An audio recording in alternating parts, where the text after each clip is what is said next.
واضح اور بہت صاف آیات ہیں جن کے اوپر صرف غور اور فکر کرنے کی ضرورت ہے کہ اللہ کتنی آسانی کے ساتھ ہمیں یہ تمام معاملات بتا رہے ہیں۔ سورہ البقرہ کی آیت نمبر 223 میں دیکھتے ہیں،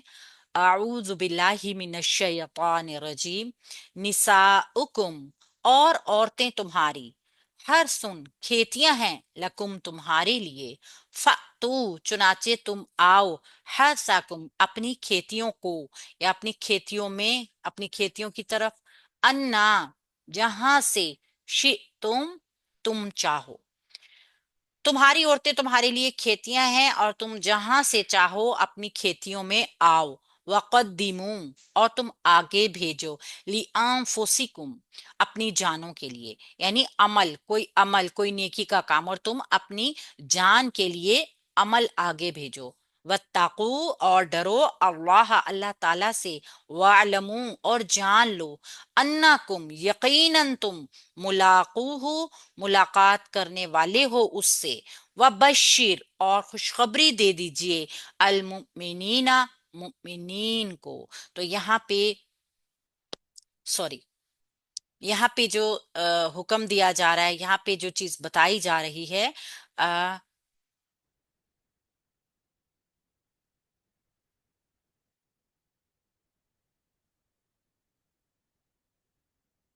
سوری میری میٹنگ،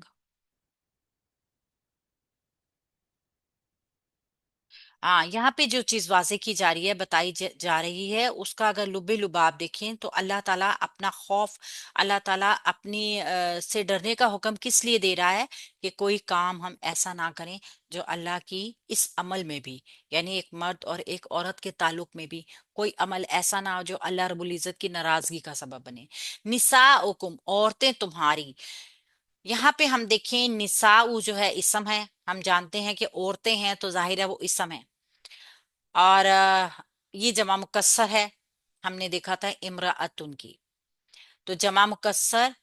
کم اس کے ساتھ دوسرا ایک اسم جوڑ رہا ہے، یعنی ضمیر کی شکل میں، جو کہ جمع مذکر حاضر کی ضمیر ہے، تمہاری عورتیں، یہاں پہ ایک نسبت بن گئی جو مرکب اضافی کہلاتی ہے۔ مرکب اضافی یعنی ایسا مرکب ناقص جو بات کو پوری طرح تو نہیں سمجھا رہا، لیکن وہ ایک آپس میں تعلق، دو اسموں کا آپس میں تعلق قائم ہو رہا ہے۔ اگر ہم اس کا اعراب دیکھیں تو یہ پیش ہے، مرکب اضافی کا اعراب حالت رفع میں ہے۔ حالت رفع میں کوئی اسم کیا کیا شکل اختیار کر سکتا ہے، وہ یہ مرکب اضافی اس شکل میں آپ کے سامنے آ سکتا ہے۔ مثال کے طور پہ یہ مبتدا بھی بن سکتا ہے، اور اگر ہم دوسرے طریقے سے دیکھیں تو اگر یہ جملے کے کسی اور حصے میں ہو تو یہ فاعل بن جائے گا، نائب الفاعل بن جائے گا۔ تو یہاں پہ چونکہ جملہ شروع ہی اس سے ہو رہا ہے، تو جملہ جب اسم سے شروع ہوتا ہے تو جملہ اسمیہ ہوتا ہے، اور پیٹرن کیا ہوتا ہے؟ مبتدا اور خبر کا۔ اس طریقے سے ہم اس کو دیکھ رہے ہیں۔ ہر سن کھیتیاں ہیں، چونکہ مبتدا ہے تو لازمی بات ہے جملہ اسمیہ کا پیٹرن ہے تو خبر بھی ہوگی اس کے ساتھ۔ خبر کیا ہے؟ کھیتیاں ہیں، یعنی عورتیں تمہاری کھیتیاں ہیں، لکم تمہارے لیے، لام حرف جارہ ہے، کم اس کے ساتھ ضمیر مرکب جاری کا پیٹرن بن رہا ہے۔ مبتدا اور خبر والے پیٹرن میں، یعنی جملہ اسمیہ کے پیٹرن میں جو تیسری چیز ہوتی ہے وہ متعلق خبر ہوتا ہے، لہٰذا یہ مبتدا ہے، یہ خبر ہے، تو یہ مرکب جاری جو ہے یہ متعلق خبر ہو کر پورا یہاں سے لے کے یہاں تک جملہ اسمیہ بن جائے گا۔ اس طریقے سے جملے کو ہم جوڑیں گے، یعنی تمہاری عورتیں تمہارے لیے کھیتیاں ہیں، فَأْتُو چنانچہ تم آؤ، فا حرف عطف ہے، اتو فعل امر ہے، جمع مذکر حاضر کا صیغہ ہے، حمزہ تا یا اس کا روٹ ورڈ ہے۔ چنانچہ تم آؤ حکم دیا جا رہا ہے، حرثاکم اپنی کھیتیوں کو، حرثا اسم آ گیا ہمارے پاس، اور کم آ گئی ضمیر۔ تو ابھی ہم نے اوپر دیکھا اسم پلس ضمیر کا پیٹرن جو ہے مرکب اضافی ہے، آپس میں ان کی نسبت بھی ہے اور جملے کا حصہ بنیں گے۔ چنانچہ فعل کے بعد آ رہا ہے، یہ ہم دیکھیں گے کہ اس کا اعراب کیا ہے، منصوب۔ تو فعل کے بعد منصوب اسم کیا بنتا ہے؟ مفعول بنتا ہے۔ یہاں پہ یہ مرکب اضافی اس فعل کے لیے، اتو فعل کے لیے مفعول بن کر آئے گا۔ انا جہاں سے، انا ایک ظرف ہے، یہ ظرف تھوڑا سا آپ کو دیکھنا ہے کہ یہ ایسا ظرف ہے جو اسم ظرف زمان بھی ہے اور اسم ظرف مکان بھی ہے، دونوں میں ہی استعمال ہوتا ہے۔ اب ہم دیکھیں جہاں سے یہ جو آ رہا ہے نا، اس معنوں میں یہ دے رہا ہے ظرف مکان کا، لیکن انا کا ترجمہ جو ہوتا ہے نا وہ جب بھی آتا ہے، جب، تو اس ٹائم پر یہ جو ہوتا ہے نا یہ ظرف زمان کا میننگز دے رہا ہوتا ہے۔ تو اس میں دونوں آتے ہیں، ظرف زمان بھی ظرف مکان بھی۔ انا میں شئتم، چاہو تم، شئتم فعل ہے ماضی کا جمع مذکر حاضر ہے، فعل با فاعل ہو کر، یہ پورا جملہ فعلیہ ہے، ٹھیک ہے۔ اس کا فائل اگر ہم تلاش کریں گے تو وہ ضمیر کی شکل میں اندر ہوگا، اس کی وجہ کیا ہے؟ کیونکہ یہ وہ صیغہ ہے جس کا فائل ہمیشہ اندر ہی ہوگا۔ دو صیغے ایسے ہیں جن کا فائل اندر باہر ہو سکتا ہے، واحد مذکر حاضر، واحد مؤنث حاضر، باقی تمام صیغوں کا فائل جو ہوگا اس کے اندر موجود ہوگا۔ وَقَدِّمُوا، اور تم آگے بھیجو، فعل ہے امر کا، واو حرف عطف ہے، قدمو فعل امر جمع مذکر حاضر، قاف دال میم، آگے بھیجنا، قدم ہوتے ہیں نا، ایک قدم جو ہوتا ہے وہ آگے چلتا ہے پھر پیچھے، یعنی کہ آگے کی طرف ہمیشہ بڑھتا قدم، قدم پیچھے ریوائنڈ نہیں ہوتے، ایک کے بعد ایک، ایک کے بعد ایک، اعمال ہوتے ہیں، یعنی کہ آگے بھیجنے والی چیز۔ لِأَنفُسِكُمْ، اپنی جانوں کے لیے، انفسکم پہلے مرکب اضافی کا پیٹرن ہے، انفسی جو ہے نون فا سین کے ساتھ نفسن کی جمع ہے اور یہ جمع مکسر ہے، کم اس کے ساتھ ضمیر جڑ کر آئی ہے جو کہ جمع مذکر حاضر کی ضمیر ہے۔ یہ مرکب جو اضافی ہے لی حرف جارہ سے مجرور ہو گیا تو یہ مرکب جاری بن گیا،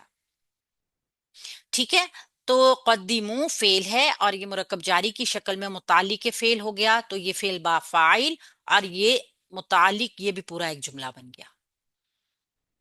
اور تم آگے بھیجو اپنی جانوں کے لیے، یعنی اعمال اپنی جانوں کے لیے آگے بھیجو، یہ پورا ایک جملہ بن گیا۔ واتقوا، اور تم ڈرو، واو حرف عطف ہے، اتقوا فعل ہے امر کا جمع مذکر حاضر ہے اور واو قاف یا اس کا روٹ ورڈ ہے، وقی سے۔ یہ جو تا آئی ہے نا اضافی ہے، باب سے آئی ہے، یہ جو بھی حروف باب میں شامل ہو جاتے ہیں وہ میننگز کو خاص کر دیتے ہیں کوئی۔ انشاءاللہ اب واب پڑھیں گے تو ان ساری چیزوں کو بھی سیکھ لیں گے ہم اللہ کے کرم سے۔ ابھی یہاں پہ اتنا ہی دیکھیے، فعل ہے امر کا جمع مذکر حاضر، اللہ اللہ تعالی سے، یہاں منصوب اسم آ گیا ہمارے پاس تو یہ مفعول بنے گا فعل کے لیے، حمزہ لام ہا روٹ ورڈ کے ساتھ۔ وَعْلَمُوا، اور تم جان لو، واو حرف عطف ہے، اعلموا فعل امر جمع مذکر حاضر، عین لام میم اس کا روٹ ورڈ آ گیا، اور تم جان لو، دوبارہ حکم دیا جا رہا ہے، انکم یقیناً تم، انا حرف ناصبہ مشبہ بالفعل حرف تاکید، کم اس کا اسم، اسمو انا، ابھی ہم نے پڑھا ہے نا، انا کا انا، لاکنہ، لیتا، لعلہ، یہ ہے پوری ایک فیملی جو اپنا اسم بناتی ہے، اپنی خبر بناتی ہے، تو اس کا اسم منصوب، اس کی خبر مرفوع، یہ پیٹرن ایک ہے، اور یہ ہمیشہ جملہ اسمیہ کے ساتھ آتا ہے پیٹرن، یہ بھی آپ نے ذہن میں رکھنا ہے، یہ جملہ اسمیہ کے پیٹرن کی طرح ہوتا ہے، اس کے اوپر ہی نا یا انا کی فیملی کے ممبرز آتے ہیں۔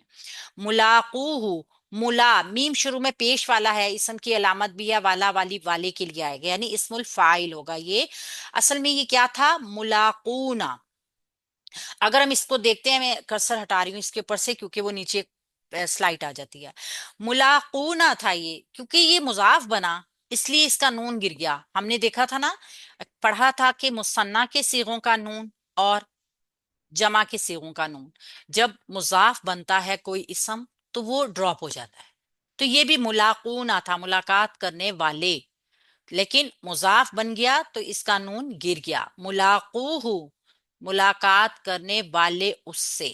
ٹھیک ہے، ملاقات کرنے والے ہو اس سے، تو یہ مرکب اضافی کا پیٹرن ہے، اسم پلس ضمیر کا پیٹرن ہے، لام قاف یا اس کا روٹ ورڈ ہے، ملاقات کرنے والے ہو اس سے، یعنی اللہ تعالیٰ سے ملاقات کرنے والے ہو۔ وبشر، اور آپ خوشخبری دے دیجئے، اچھا یہاں پہ پیج کے آگے صرف ایک ہی ورڈ آ رہا ہے، المؤمنین، اور آپ خوشخبری دے دیجئے المؤمنینا، واو حرف عطف ہے، بشیر فعل ہے امر کا، یہ را کے نیچے زیر آ رہی ہے نا، یہ حمزہ وصل کی ہے اگلی، یہ دیکھا جائے تو یہ جزم ہے اس کے اوپر، وبشر خوشخبری دے دیجئے، باشن را اس کا روٹ ورڈ ہے، فعل امر واحد مذکر حاضر کا صیغہ ہے، المؤمنین ایمان والوں کو، مؤمنین کو، میم شروع میں والا والی والے کے لیے آئے گا، ال سے پتہ چل رہا ہے معرفہ ہے، اور یا نون جمع کے لیے ہے، تو یہ اسم الفاعل بھی ہے اور فعل کے لیے مفعول بھی بن کر آ رہا ہے۔ یہاں پہ ہم دیکھ رہے ہیں کہ اللہ رب العزت نے عورتوں کے لیے جو احکامات دیے ہیں ان کو مزید بیان کر دیا۔ حسن کے معنی عربی میں کھیتی کے ہیں، عام اس سے یہ کہ وہ باغوں کی نوعیت کی ہو یا دوسری فصلوں کی ہو، یعنی کھیت ہو یا باغ ہو، یعنی نوعیت ایک ہی ہے ان دونوں چیزوں کی۔ تو عورت کے لیے کھیت کا استعارہ کیوں، یعنی شبیہ کیوں دی گئی، مثال کیوں دی گئی؟ ایک تو اس کا ایک بڑا ایک سیدھا سادہ سا پہلو یہ ہے کہ جس طرح کھیتی کے لیے قدرت کا بنایا ہوا ایک اصول ہے کہ اس میں آپ بیج ڈالیں گے تو پھل نکلے گا اور وہ پھل بڑھے گا، ٹھیک ہے نا، یعنی تخم ریزی ٹھیک موسم میں صحیح وقت پہ مناسب دیکھ بھال کے ساتھ، اور جب بیج کھیت میں ڈالے جاتے ہیں وہ کھیت سے باہر نہیں پھینکے جاتے، وہ ادھر ادھر نہیں ڈالے جاتے۔ اگر آپ نہر میں بیج ڈال دیں گے، کھیت کے ساتھ بہتی ہوئی نہر میں بیج ڈال دیں گے، تو آپ توقع کر سکتے ہیں کہ وہ پروان چڑھیں گے؟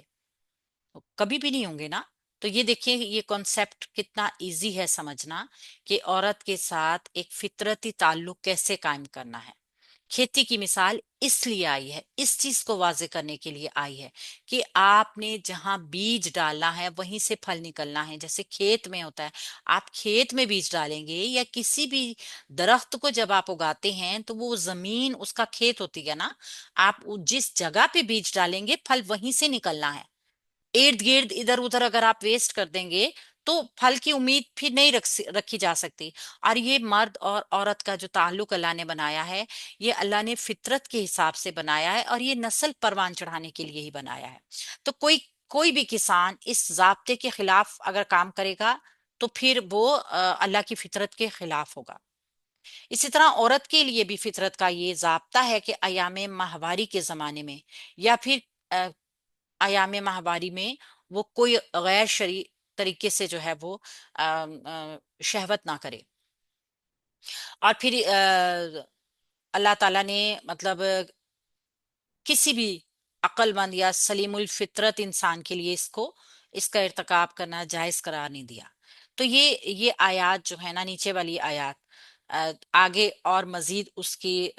جو وضاحت کر رہی ہیں، فَأْتُوا حَرْثَكُمْ أَنَّا شِئْتُمْ، یعنی کہ ایک ساتھ ہی دونوں طرف کا اشارہ جو آیا ہے نا، ایک تو اس میں آزادی ہے، بے تکلفی ہے، خود مختاری ہے، اس میں یہ مطلب نہیں ہے کہ آپ غیر فطری کام کرو، اس میں کیا ہے کہ آپ اپنی آبیاری، آپ اپنے بیج ڈالنے کی جگہ کے اوپر، آپ اپنی فصل اگانے کی جگہ جو کھیت ہوتی ہے، جو آپ کا باغ ہوتی ہے، اس میں کسی دوسرے کی پرمیشن سے نہیں جاتے آپ کی جو اپنی ملکیت ہوتی ہے نا، اس میں آپ کسی دوسرے کی اجازت سے نہیں جاتے، پھر آپ بے تکلف ہو وہاں پر، پھر آپ جب چاہیں، یعنی دن اور رات کی بندش نہیں ہے، صبح اور شام کی بندش نہیں ہے، پھر جب بھی آپ چاہیں آپ جا سکتے ہیں۔ تو ایک باغ یا کھیتی کے مالک کو اپنے باغ یا کھیتی کے معاملے میں جو بھی جو حاصل ہوتی ہے نا خود مختاری، اور پھر دوسرا اس پابندی، ذمہ داری اور احتیاط کی طرف بھی اشارہ ہے کہ ایک باغ یا ایک کھیتی کا مالک جو ہوتا ہے وہ اپنی کھیتی سے پیار کرتا ہے، ٹھیک ہے نا، وہ اس کا خیال رکھتا ہے، وہ اس کا احساس رکھتا ہے۔ اگر اس کا احساس نہیں رکھا جائے گا باغ برباد ہو جائے گا، آپ اس سے پھر کبھی اچھے پھل کی توقع نہیں رکھیں گے۔ ایک ماں ایک اچھی نسل پروان چڑھاتی ہے، اگر آپ اس ماں کا خیال نہیں رکھیں گے، اس کو عزت نہیں دیں گے، اس کی بے عزتی کریں گے اس کے بچوں کے سامنے، تو کبھی بھی آپ توقع نہ کریں کہ آپ ایک اچھی اولاد کو پروان چڑھائیں گے۔ حسن پہلی چیز، اور پہلی چیز کی طرف ان تم کا اشارہ، یعنی آزادی اور پھر پابندی، دونوں چیزیں، یہ دونوں چیزیں مل کر ایک رویے کو متعین کرتی ہیں جو ایک شوہر اور ایک بیوی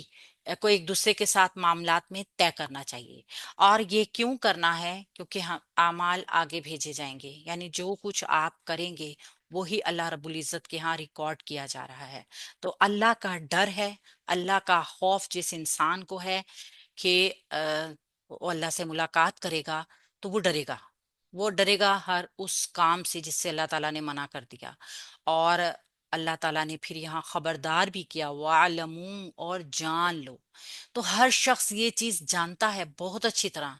کہ اس کائنات کے آپ کسی بھی کونے میں چلے جائیں، کہیں بھی چلے جائیں، آخر آپ کو گھسیٹ کے پیشانی کے بالوں سے اللہ رب العزت کے سامنے پیش کیا جائے گا۔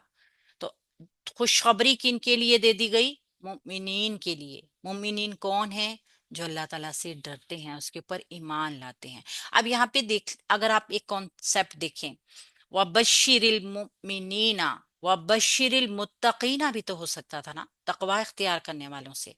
اللہ تعالیٰ خوشخبری دے دو جو تقوی اختیار کرتے ہیں۔ مومن کیوں کہا گیا؟ مومن ایمان لائے گا تب ہی وہ اللہ سے ڈرے گا، ایک ایمان والا دل اللہ سے ڈرے گا، یہ شرط ہو گئی۔ اللہ کا ڈر صرف یہ نہیں ہے، ہم اللہ سے ڈرتے تو ہیں، سبھی ڈرتے ہیں، لیکن سب مومن نہیں ہے۔ تو جو مومن ہوگا نا وہی اللہ سے ڈرے گا، کیونکہ اس کو اللہ کا سامنا ہونے کا ڈر ہوگا، اللہ کے سامنے کھڑے ہونے کا خوف۔ جس انسان کو اللہ کے سامنے کھڑے ہونے کا ڈر ہوگا نا، وہ زندگی کے معاملات ہوں